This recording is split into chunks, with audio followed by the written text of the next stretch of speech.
Credit card की इस महीने की स्टेटमेंट आ गई, खर्चा थोड़ा ज्यादा हो गया है। अब क्या करें? आप पूरा अमाउंट पे करेंगे या सिर्फ मिनिमम ड्यू पेमेंट को ही करेंगे?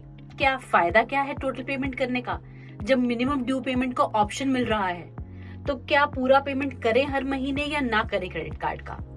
जानने के लिए इस वीडियो को पूरा एंड तक देखिए और डाउट फ्री हो जाइए। सो क्रेडिट कार्ड का नाम सुनते ही कुछ लोगों की आंखों में तो चमक आ जाती है, लेकिन कुछ लोगों के पसीने छूट जाते हैं पेमेंट की टेंशन के मारे। लेकिन आखिर क्रेडिट कार्ड का फंडा है क्या?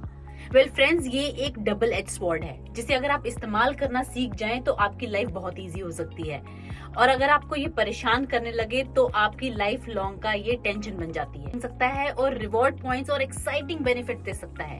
लेकिन साथ ही में कब ये हमारी लाइफ का सबसे बड़ा मॉन्स्टर बन जाता है इंटरेस्ट पे इंटरेस्ट या फिर रिवॉल्वर डेट के ट्रैप के जैसी चीजों के चलते। क्रेडिट कार्ड के स्पेंड किए गए हर 1 रुपए पे आपको उसके इक्विवेलेंट कुछ पॉइंट मिलते हैं, और जब ये पॉइंट एक्यूमुलेट हो जाते हैं तो आप इनसे बहुत सारे बेनिफिट ले सकते हैं। जैसे कि कार्ड्स पर डिपेंड करता है, कई कार्ड्स आपको मूवी टिकट्स दे सकते हैं, कई आपको फ्री ट्रैवल एयर टिकट्स दे सकते हैं, ऑनलाइन शॉपिंग के वाउचर्स भी मिल सकते हैं, और कैशबैक में आप अपने क्रेडिट कार्ड का पेंडिंग अमाउंट भी इन पॉइंट से पे कर सकते हैं।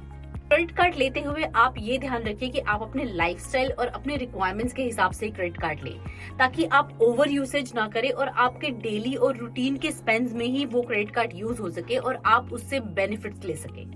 फॉर एग्जाम्पल, अगर आपकी ज्यादा ऑनलाइन शॉपिंग होती है तो आप ऐसे कार्ड्स चूज करिए जो को ब्रांडेड कार्ड्स हैं और ऑनलाइन शॉपिंग में यूज होते हैं। एंड सेकेंडली, अगर आप एक फ्रीक्वेंट ट्रैवलर है तो आपको कोई ट्रैवल कार्ड्स यूज करने चाहिए। आप मेरा एग्जांपल ले लीजिए, मैं सिर्फ रिवॉर्ड पॉइंट्स को इकट्ठा करके उन्हीं को यूज करके प्रीमियम इकोनॉमी फ्लाइट में घूम कर आई हूँ, बिल्कुल फ्री। और यही नहीं, क्रेडिट कार्ड्स में रिवॉर्ड पॉइंट्स के अलावा भी और सारे ऑफर्स हो सकते हैं, जैसे कि एयरपोर्ट लाउंज का फ्री एक्सेस, इंश्योरेंस की कवरेज और काफी परचेजेस पे फ्री एक्सटेंडेड वारंटीज भी। लेकिन ये सब बेनिफिट्स का पूरा फायदा आपको तभी होगा जब आप अपनी रीपेमेंट पर ध्यान देंगे, और यही वो चीज है जहाँ पर क्रेडिट कार्ड के साथ चीजें थोड़ी सी ट्रिकी हो जाती हैं। इसका सबसे बड़ा फैक्टर है minimum due trap. Minimum due payment आपके पूरे अमाउंट का एक छोटा सा पार्ट होता है। चलिए इसे गहराई में समझते हैं कि इसमें ऐसी क्या प्रॉब्लम है। मिनिमम ड्यू पेमेंट करने का असली कल्प्रिट है हाई इंटरेस्ट रेट। बहुत सारे लोगों में ये मिथ है कि क्रेडिट कार्ड का इंटरेस्ट रेट सिर्फ 3% है, जबकि ये सच नहीं है। एक्चुअल में क्रेडिट कार्ड का अप्रोक्सीमेटली इंटरेस्ट रेट आपको 38% का पड़ता है, और ये इंटरेस्ट रेट आपको सिर्फ आपके आउटस्टैंडिंग बैलेंस पे नहीं होता है, एंटायर बिल की स्टेटमेंट पे होता है, फिर चाहे आपने मिनिमम ड्यू पे किया है। सोचिए कि आपने अपने क्रेडिट कार्ड का बिल एक मिनिमम अमाउंट ही ड्यू डेट तक पे किया है, और इसका मतलब ये हुआ कि आपने एक अमाउंट आउटस्टैंडिंग बैलेंस वाला कैरी फॉरवर्ड करा है नेक्स्ट बिलिंग साइकिल में।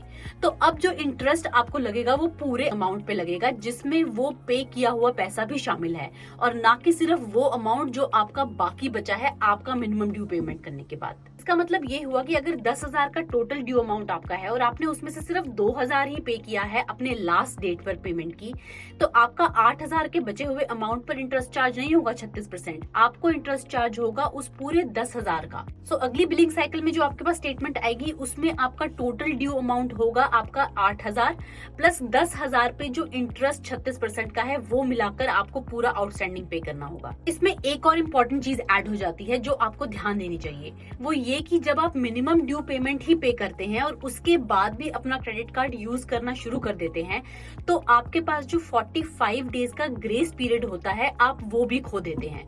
मतलब आपको जो इंटरेस्ट चार्ज हो रहा है पूरे अमाउंट पर, इंक्लूडिंग जो आपने मिनिमम पे भी किया है, उसको मिलाकर वो पहले दिन से ही अगली परचेज के इंटरेस्ट लगना शुरू हो जाता है। इसका मतलब ये हुआ कि अगर आपका कोई भी आउटस्टैंडिंग बैलेंस आपके क्रेडिट कार्ड में चल रहा है और नेक्स्ट बिलिंग साइकिल में आपने पहले ही दिन एक 5,000 की भी परचेज करी है, तो उस 5,000 पे आपको जो 45 डेज का इंटरेस्ट फ्री पीरियड है आप वो एंजॉय नहीं कर सकते हैं, क्योंकि आपके कार्ड पे ऑलरेडी एक आउटस्टैंडिंग बैलेंस चल रहा है और उसका इंटरेस्ट डेली चार्ज हो रहा है। तो नेक्स्ट बिलिंग साइकिल में आपको पूरे 15,000 का इंटरेस्ट लगकर आएगा, जो आपको आउटस्टैंडिंग बैलेंस के साथ और नए बिल के साथ पे करना होगा। और यही कारण है कि आप डेट ट्रैप में फंसते चले जाते हैं और बहुत मुश्किल हो जाता है पूरी तरह से क्रेडिट कार्ड की पेमेंट करना। और आप जानते हैं इसी कारण की वजह से इंडिया का टोटल क्रेडिट कार्ड का आउटस्टैंडिंग बैलेंस कितना है आज की डेट में?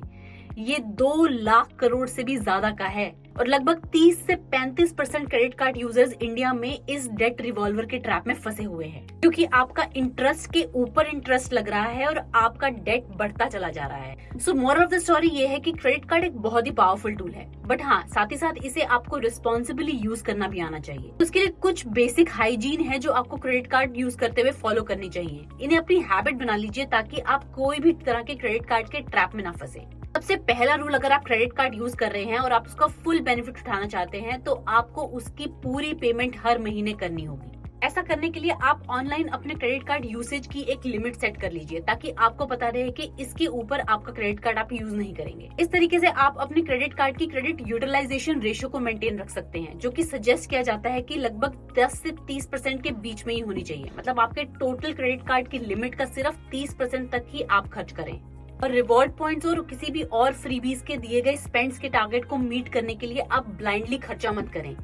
ऐसा क्रेडिट कार्ड चूज करें जो आपकी स्पेंडिंग हैबिट के साथ अलाइन करता हो, बजाय कि इसके कि आप क्रेडिट कार्ड के टारगेट्स मीट करने के लिए अपनी स्पेंडिंग हैबिट्स को चेंज कर लें। और अगर आप भी क्रेडिट कार्ड यूज करते हैं और कोई स्मार्ट टिप्स ऐसी आपके पास भी हैं तो आप मेरे साथ कमेंट्स में जरूर शेयर करिए। और जहां तक हो सके रूटीन के एक्सपेंसेस के लिए तो डेबिट कार्ड ही एक बेटर ऑप्शन है। इससे आपके खर्चे भी लिमिट में रहते हैं और आप किसी तरह के डेट ट्रैप में भी नहीं फंसते हैं। इसी के साथ एक जरूरी इन्फॉर्मेशन ये है कि क्रेडिट कार्ड रिवॉर्ड पॉइंट से आजकल होने वाले स्कैम्स और फ्रॉड से भी अलर्ट रहें।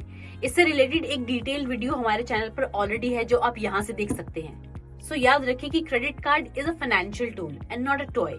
इस्तेमाल करना सीखते हैं तो लाइफ इजी हो जाती है, नहीं तो परेशानी खड़ी हो सकती है।